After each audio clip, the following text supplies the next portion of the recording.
نبی پاک صلی اللہ علیہ وسلم کی حدیث ہے مسلم میں طبرانی میں، حضور نے فرمایا آؤ میں تمہیں پچھلے زمانے کے ایک ایماندار نوخیز ولی اللہ کی بات سناؤں۔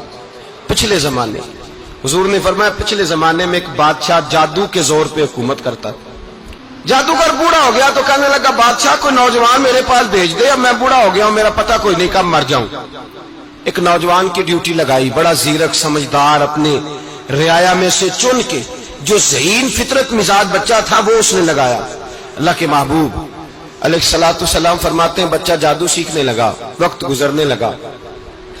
بچہ جب جادو سیکھنے جاتا تو رستے میں ایک راہب بھی تھا جو انجیل جانتا تھا، وہ اللہ اللہ سکھاتا، لوگوں کو حضرت عیسیٰ علیہ السلام کی تعلیمات سے آگاہ کرتا۔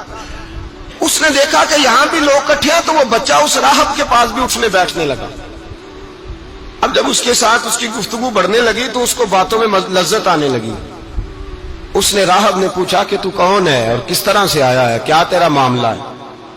اس نے کہا جی میں جادو سیکھنے جاتا ہوں، آپ کی باتیں مجھے بڑی اچھی لگتی ہیں۔ اس نے کہا دین سیکھ، جادو سیکھنے والے کافر ہو جاتے ہیں، قرآن و حدیث سیکھنے والوں کو اللہ کامل ایمان عطا فرماتا ہے۔ فرمایا یہ سیکھ۔ بچہ بیٹھنے لگا، اس کے پاس آنے لگا، باتیں دل میں گھر کرنے لگی۔ ایک وقت آیا کہ مسلمان ہو گیا، اور مسلمان کیسے ہوا؟ بچہ کہتا ہے میں تجربہ کر کے ہوا۔ اب میں تھوڑا سا وقت جادوگر کے پاس بھی جاتا اور باقی سارا وقت وہاں بیٹھتا۔ میں ایک دن جا رہا تھا تو رستے میں اژدہا تھا، بہت بڑا سانپ تھا، رستہ روک کے کھڑا تھا۔ یہ حضور نے بیان کی حدیث۔ نبی پاک صلی اللہ علیہ وسلم فرماتے ہیں بچہ کہتا ہے کہ رستے کے اندر سانپ ہے، رستے بند ہے، لوگ چھتوں درختوں پہ چڑھے ہیں، راش ہے۔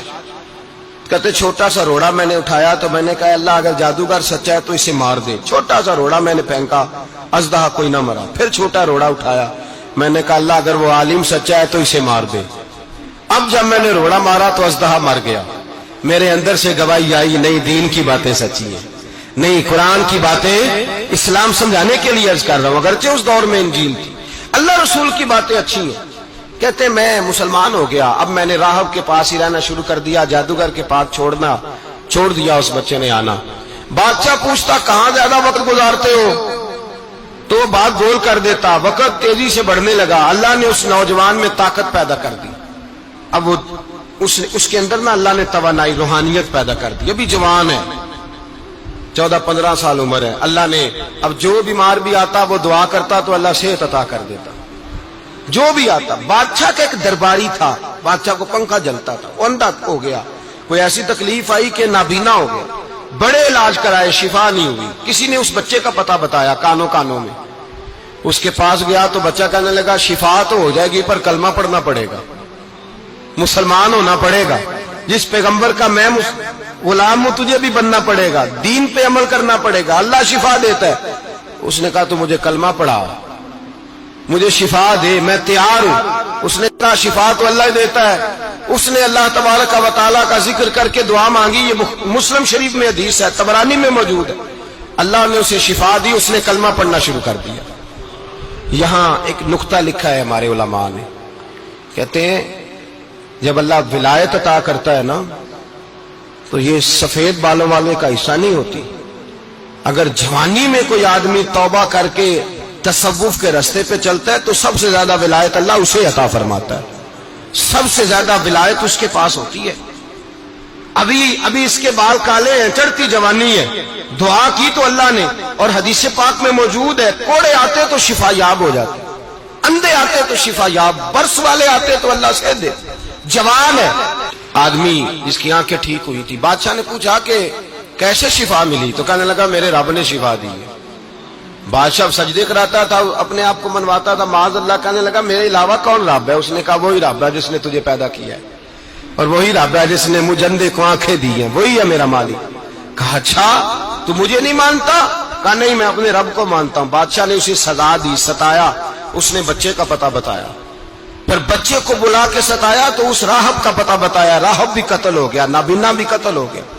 بادشاہ نے کہا سپاہیوں سے اس بچے کو لے جاؤ اور پہاڑ کی چوٹی پہ جا کے نیچے پھینکو تاکہ مر جائے۔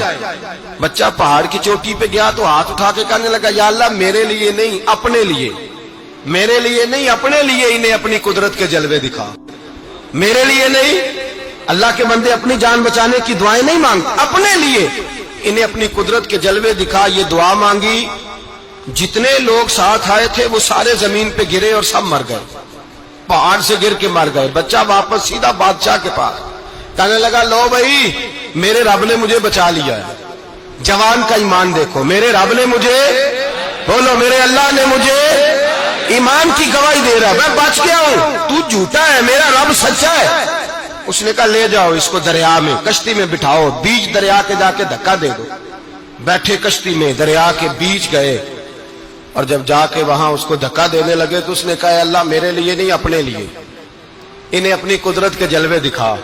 بس ایک طوفان سا آیا، جتنے سپاہی ساتھ آئے تھے ڈوب کے مر گئے۔ وہ بچہ اٹھا اور سیدھا پھر بادشاہ کے پاس، اسی کے پاس کہنے لگا لو بھائی میرے رب نے مجھے بچا لیا ہے، تیرے پاس آیا ہوں۔ وہ کہنے لگا تو کیا مصیبت میرے گلے پڑ گئی ہے، کیسے جان چھوٹے گی؟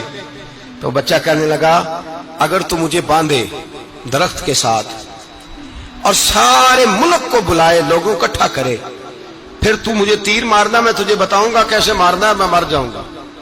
اللہ کا بندہ نوجوان ایمان دیکھو، مرنے کے طریقے بتا رہا ہے، میں تجھے بتاؤں گا میں کیسے مروں گا۔ یہ بات کہی، بادشاہ نے سارا مجمع جمع کیا، ملک سارا باہر آ گیا، درخت کے ساتھ باندھ دیا۔ کہنے لگا بھائی لوگوں یہ مجھے مارنا چاہتا تھا، مار نہیں سکا، اب میں اسے بتانے لگا ہوں کہ میں کیسے مروں گا۔ اسے کہو جب تیر مارے تو ساتھ میرے رب کا نام بھی لے، میں اپنے رب کے نام پہ جان دوں گا۔ بادشاہ نے اللہ کہہ کے تیر مارا، پیشانی میں لگا، بچے کی روح پرواز کر گئی، جتنا مجمع کھڑا تھا سارا کلمہ پڑھ کے مسلمان ہو گئے، سارے مسلمان ہو گئے سارے۔ میرے رسول پاک سید عالم صلی اللہ علیہ وسلم نے نوجوانوں کو بتایا جب تمہارے اندر ایمان کی قوت آئے گی تو اللہ تمہاری مدد کرے گا۔